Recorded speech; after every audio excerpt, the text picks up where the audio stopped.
Hi friends, good morning. எப்படி இருக்கீங்க? நல்லா இருப்பீங்கன்னு நினைக்கிறேன். நானும் ரொம்ப நல்லா இருக்கேன். இன்றைக்கி என்ன வீடியோனா வந்துட்டு ஏற்கனவே வந்து ஒரு லாஸ்ட்டாக ஒரு வீடியோ போட்டிருந்தேன். அதுக்கு வந்து சப்போர்ட் பண்ணிங்க, ரொம்ப ரொம்ப தேங்க்ஸ். அது வந்து இது வரைக்கும் நான் எதுவுமே சொன்னதில்லை, சரிங்களா? வெளில வந்து எந்த விஷயமே நான் வந்து சொன்னது கிடையாது. அங்கே இருக்கக்குள்ளேயும் சரி, இங்கே இருக்கக்குள்ளேயும் சரி சொன்னதில்லை. நான் இவ்வளோ தூரம் எனக்கு இவ்வளோ வலிக்கு அப்புறம் நான் அதை சொல்கிறேன்னா வந்து பார்த்தீங்கன்னா, இது வந்து ஃபஸ்ட் டைம் வந்தால் நான் சொல்ல போகிறது கிடையாது, சரிங்களா?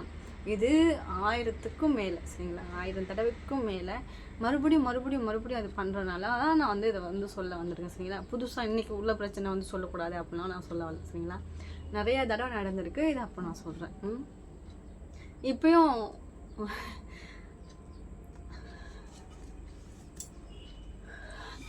என்ன ஆச்சுன்னா பார்த்தீங்கன்னா, அவங்க வந்து என்ன சொல்லி கொடுத்தாங்களா இல்லை என்னான்னு எனக்கு தெரியலை. எதுவும் சொல்கிறாங்களா என்னான்னு தெரியலை. பிரச்சனை மேலே பிரச்சனை. மற்றவங்க பேச்சை கேட்டுட்டு நம்மளை வந்து மதிக்கிறது கிடையாது, ரெஸ்பான்ஸ் பண்ணுறது கிடையாது. மற்றவங்களுக்கு உள்ள ரெஸ்பான்ஸ் கூட நமக்கு கிடைக்காது. நம்ம எவ்வளோ தான் தாங்கி பிடிச்சாலும் வந்து கடைசியில் அது வந்து பிரச்சனையில் தான் போய் முடியுது. என்னை பொறுத்தவரையும் நிறையா நான் பார்த்துட்டேன், நிறையா தடவை நான் அனுபவப்பட்டுட்டேன். நம்ம வந்து திரும்பி போகிறனால அவங்க என்ன நினச்சிட்டாங்கன்னா வந்துட்டு வேறு வழி இல்லாமல் வந்து நம்மக்கிட்ட பேசுகிறா, வேறு வழி இல்லாமல் வந்து நம்மகிட்ட வந்து இது பண்ணுறா அப்படின்னு நினைக்கிறாங்க. எல்லாரையும் சேர்த்து தான் சொல்கிறேன். வேறு வழி இல்லாமல் வந்து நம்மக்கிட்ட வந்து பழகிறா அப்படிங்கிற மாதிரி யோசிக்கிறாங்க. மாமியாரும் சொல்கிறேன், எங்கள் வீட்டுக்காரங்க எல்லாத்தையும் சேர்த்து தான் சொல்கிறேன். ரொம்ப அனுபவிச்சிட்டேன். அது யாருக்கும் இல்லாத அளவுக்கு ரொம்ப அனுபவிச்சிட்டேன். நம்மளை பற்றி சொன்னால் வேறு, நம்ம கேரக்டரை பற்றியே தப்பாக பேசுகிற அளவுக்கு வந்துட்டு இது பண்ணிட்டாங்க. அதில் வந்து அது எப்போதும் ஹஸ்பண்ட் ஒய்ஃபில் சண்டை வர தான் செய்யும், பழக தான் செய்யும், சேர்ந்துடலாம், அது வேறு. ஆனால் நம்ம ஈகோவை வந்து டச் பண்ணக்கூடாது இல்லையா? அது வந்துட்டு ரொம்ப கஷ்டம். ஒரு பொண்ணுக்குள்ளே ஈகோ வந்து யாரும் வந்து இது பண்ணக்கூடாது. ஸோ அந்த அளவுக்கு வந்து நம்மளை வந்து எமோஷ்னலாக வந்து பேச ஆரம்பிச்சிட்டாங்க. 2 நாளாக சரியாக தூக்கம் இல்லாமல், சரியாக இது இல்லாமல்.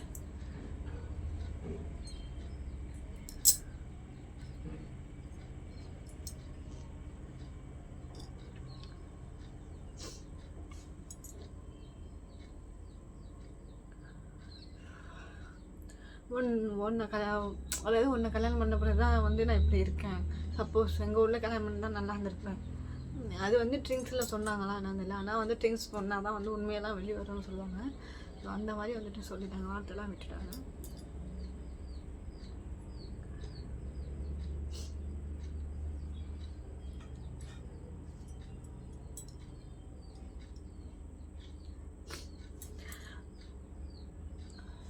எவ்வளோ கஷ்டத்தை தாங்கிட்டேன், அடியோ அதையோ ஏதோ தாங்கிட்டேன், எல்லாமே இதுக்கானே தாங்கிட்டேன். ஆனால் இதுக்கு இது வரைக்குமே தாங்கி தான் இருக்கேன். அவங்க வந்து என்ன நினச்சிட்டாங்கன்னா, இவளுக்கு வந்து பிழைக்க தெரியலை, அதாவது நம்மளை விட்டு அவளுக்கு வேறு வழி இல்லை, சாப்பாடு கஷ்டப்படுவான், காசு பண்ணது கஷ்டப்படுவான், நம்ம காசுலேயே. அவங்க என்ன சொன்னாங்கன்னா, என் காசுலேயே சாப்பிட்டுட்டு என்னையே நீ திட்டுறியா, என்னையே இது பண்ணுறேன், என்னையே கண்ட்ரோல் பண்ணுறியா அப்படின்னு. அதை நம்ம வந்து கேட்கக்கூடாது. சரக்கு அடிக்கிறா என்னன்னு கேட்கக்கூடாது. காசு வந்து அங்கே கொடுக்குறோம் இங்கே கொடுக்குறோன்னு சொல்லிட்டு யார்ட்டையும் கேட்கக்கூடாது. நான் ஒரு பையனை வந்தால் கேட்கப்படுறது கிடையாது. ஏன்னா 4 பேர் இருக்காங்க, 4 பேர் வந்து சமமாக செய்யணும். தனியாக எதுக்கு செய்யக்குள்ள நம்ம கேட்கக்குள்ள பிரச்சனையாக மாறுது. நிறையா இருக்குது, சரிங்களா? அதனால் வந்துட்டு எனக்கு மட்டும் இல்லை, சில பேர் நிறையா பொண்ணுங்க அந்த மாதிரி தாங்கிட்டு இருக்கீங்கன்னு எனக்கு தெரியுது, சரிங்களா? எனக்கே இந்த மாதிரி நிலைமைனா இன்னும் நிறைய பேர் என்ன பண்ண போறீங்கன்னு தெரியலை, கஷ்டப்படுவீங்கன்னு எனக்கு தெரியுது. இதுக்கு என்னங்க, ஒரு பொண்ணுனா என்ன பண்ணணும்? பின்னாடியே போகணுமா? இப்போ பாருங்க, கடனை ஃபுல்லாக வாங்கி வைப்பாங்க, குடிப்பாங்க, நல்லா குடிச்சிட்டு வந்துட்டு கடன் தாங்க முடியாத அளவுக்கு சூசைட் பண்ணிட்டு இறந்துப்பாங்க, சரிங்களா? அந்த மாதிரி அது மாதிரி நடக்கக்கூடாது, வேறு யாருக்கும் நமக்கும் அந்த நிலமை வரக்கூடாது அப்படின்ட்டு நம்ம கண்ட்ரோல் பண்ணோம்னா அது தப்பாகிடுது, சரிங்களா? கரெக்டாக இருக்கணும், கரெக்டாக போகணும், கரெக்டாக வாழணும் அப்படின்னு நினைக்கிற மாதிரிங்க, அது வந்து நம்ம வந்து தப்பாக போயிடும், தப்பாக நடந்துக்கும், தப்பான இது ஆயிடும். நம்ம பிடிக்கலைன்னா ஒரு ஸ்டேஜுக்கு அப்புறம் பிடிக்கலைன்னா அவ்வளோதான். நம்ம வந்துட்டு எவ்வளோ கஷ்டம், நம்ம குழந்தை இருக்குது, நம்ம இது இருக்குது, நம்ம எவ்வளோ கஷ்டத்தையும் இது பண்ணிவிட்டு எல்லாரையும் அட்ஜஸ்ட் பண்ணிவிட்டு எல்லாருக்காகவும் இந்த உலகத்துக்காகவும் எல்லாத்தையுமே அட்ஜஸ்ட் பண்ணி வாழ்ந்தாலும் அந்த லாஸ்ட் மினிட்ல வந்து சண்டை போடுறாங்க. நம்மளை வந்து தப்பாக தான் சொல்கிறாங்க. என்கிட்ட இருந்து எல்லாமே வாங்கிக்கிறாங்க, எல்லாமே பண்ணிக்கிறாங்க. லாஸ்ட்டாக நான் கெட்டவன், எல்லாரையும் சேர்த்து நான் தான் சொன்னேன். நான் கெட்டவன், எப்போதுமே வந்துட்டு நான் கெட்டவங்களாக இருக்கேன், கெட்டவளாக ஆகிட்டேன். எப்படி சொல்கிறது, யோசித்து பார்த்தோன்னா தூக்கமே வர மாட்டேங்குது. என்ன வாழ்க்கை, யாருக்காக வாழ்கிறோம், யாருக்காக இருக்கிறோம் அப்படிங்கிற மாதிரிலாம் தோணுது. பாப்பாவுக்காண்டி தம்பிக்காண்டி யோசித்து கஷ்டப்படுறேன். நான் எங்கே வேணாலும் போவேன், ஹைகோர்ட் வேணாலும் போவேன், நான் வந்து தம்பி வந்து தூக்கிட்டு போயிடுவேன்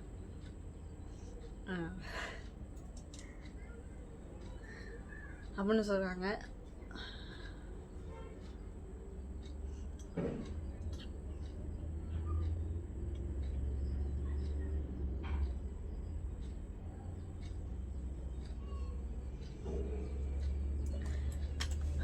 என்னங்களாம் சொல்கிறது, சொல்ல போனால் வாழவே பிடிக்க, அதான் உண்மை.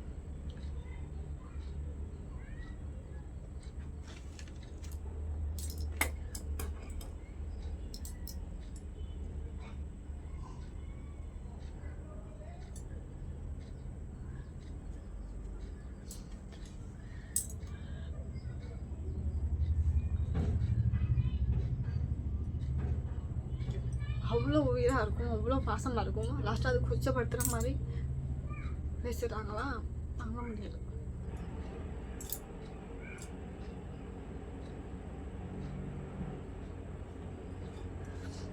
நல்லா இருக்காங்க, தேவையில்லாதவங்க உள்ளே வந்துட்டு கலைச்சி விடுறது. சப்போஸ் அந்த பொண்ணு வந்து அங்கே இருந்து நபியாக இருந்திருந்தா விவசாயம் பண்ணியிருப்பா, ஆடு மாடு பார்த்துருப்பா, அதுலேருந்து லாபம் வரும், இதுலேருந்து லாபம் வரும். இங்கே வந்துட்டு உனக்கு லாஸ் தானே அப்படின்னு சொல்லிட்டு கோத்து விட்றாங்க போல இருக்கு. ஃபோன் பண்ணி நல்லா கழிச்சு விட்டுட்டாங்க.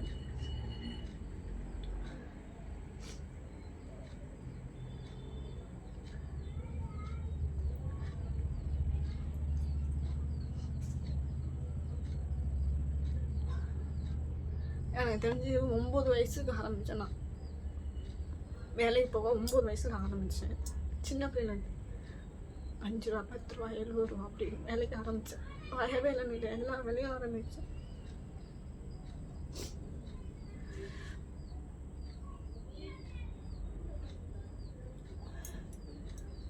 எல்லா வேலையும் ஆரம்பித்தேன்.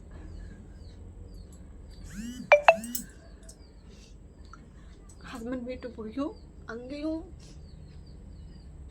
என்னால் லாஸ் ஆனதா இல்லை, என்னால் வருமானம் தான் சம்பாதிச்சு தான் இது பண்ணியிருக்கேன். சரிங்களா, இப்போ ஒரு குழந்தை வச்சுட்டு இருக்கனால என்னால் வந்துட்டு அடுத்த ஸ்டேஜுக்கு போக முடியல. பிளாக்மெயில் பண்ணேன். அது எப்படின்னா வந்துட்டு அந்த சின்ன பிள்ளை வந்து வேலை பார்த்து கஷ்டப்பட்டு தான் கஷ்டப்பட்டு தான் சமாளிச்சிருக்கோம், கஷ்டப்பட்டு தான் வாழ்ந்துருக்கேன். அப்போ இல்லாமல் இப்போயுமே வந்துட்டு அந்த இதுதான் இருக்குது. என்னால் இப்போயுமே வந்துட்டு ஓட முடியும், பிள்ளைகளுக்காண்டி வாழ முடியும். இருந்தாலும் அது வந்து விட்டு கொடுக்காமல் இருக்க முடியல, கஷ்டமாக இருக்குது. ஸோ அதை தான் வந்து பண்ண வந்திருந்தேன். ஸோ யாரும் தப்பாக எடுத்துக்காதீங்க.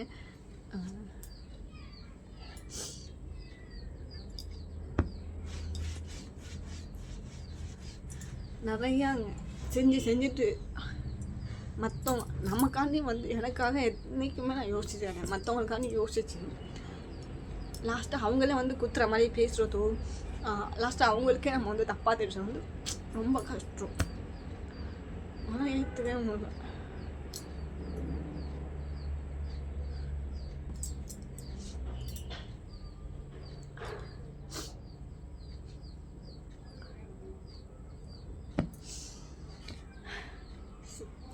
ஏதோ மனசில் உள்ளதை வந்துட்டு இது பண்ணிட்டேன். தப்பாக எடுத்துக்காதீங்க, சரியாயிடும். போக சரியாயிடும்னு நினைக்கிறேன். பார்ப்போம், முடிஞ்ச அளவு போராடும். சரிங்களா? ஸோ இன்றைக்கான வீடியோ தான். வீடியோ லைக் பண்ணுங்கள், கமெண்ட் பண்ணுங்கள். தேங்க்யூ, பாய்.